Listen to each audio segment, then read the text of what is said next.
हमारे अमित शाह जी सदन के अंदर ये बात कहते बड़े सीना ठोक कर कि हम पीओके को हमारे देश में लेके आएंगे। सुन लीजिए अमित शाह जी, पीओके की सीना चीर कर चाइना पाकिस्तान इकोनॉमिक कॉरिडोर बन रहे हैं। मान लीजिए कांग्रेस कुछ नहीं कर पाए, आप तो बलवान हो, आप तो पहलवान हो, तो आप पहलवान होकर पीओके को छीन कर लाइए। हम ये देखना चाहते हैं। मोदी जी और अमित शाह जी को मैं चुनौती दे रहे हैं, पीओके को हासिल करके रखिए। कांग्रेस पार्टी के नेता इतने जोर जोर से मुझे बहुत सारे सवाल कर रहे हैं, अक्साई चीन कब आएगा, पीओके कब आएगा, परंतु मैं उनको पूछना चाहता हूँ पीओके और अक्साई चीन किसके शासन में गया, इसका जवाब जरा दीजिए। अमित शाह जी, ये बात तो सही है कि जम्मू कश्मीर में हम जो भी कहे, जितने भी हम बड़ी बड़ी बात करते रहे, सब कुछ साधारण नहीं है।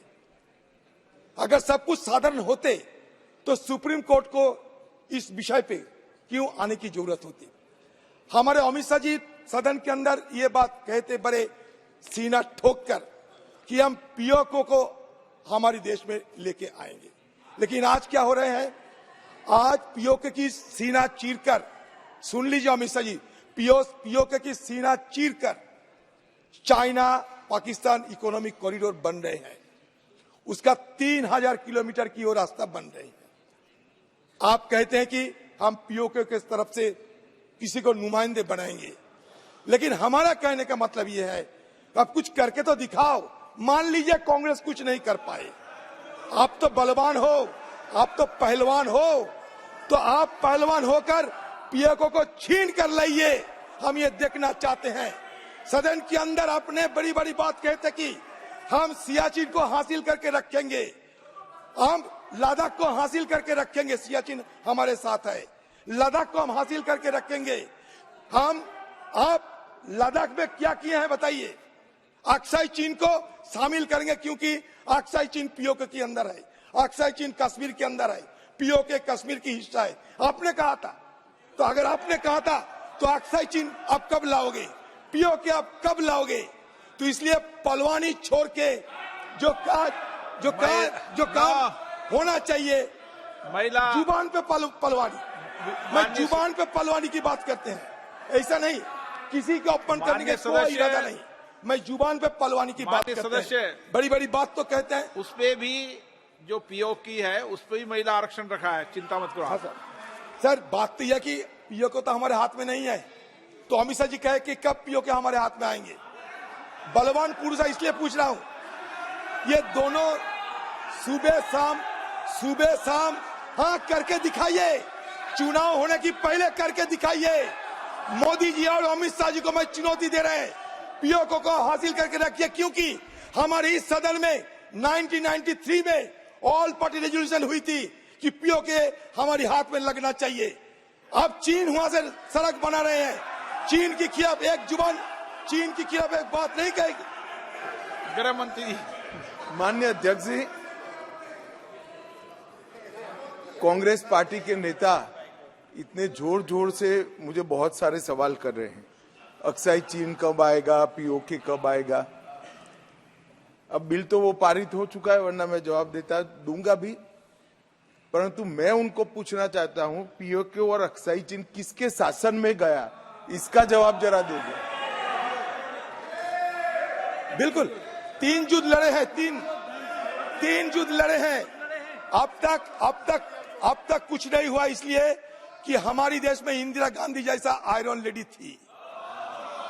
3 युद्ध हुए हैं, इसलिए बचे हुए हैं सब कुछ। इतिहास को विकृत मत किया करो। आप हमारी देश की गृह मंत्री है, सुबह शाम नेहरू जी के खिलाफ इस तरीके की अनवेरिफाइड बात मत करो, इस तरीके की इल्जाम लगाने की बात मत किया करो। आप क्लासिफाइड क्यों करके रखे हैं? बूचर की रिपोर्ट को क्यों नहीं डिक्लासिफाई कर रहे हैं आप, बताइए। सारे कुछ क्लासिफाइड नहीं रहना चाहिए। पुराने समय आप सब बातें बोल लिए हो, अब तो इस पे बिल पे बोल रहे हैं।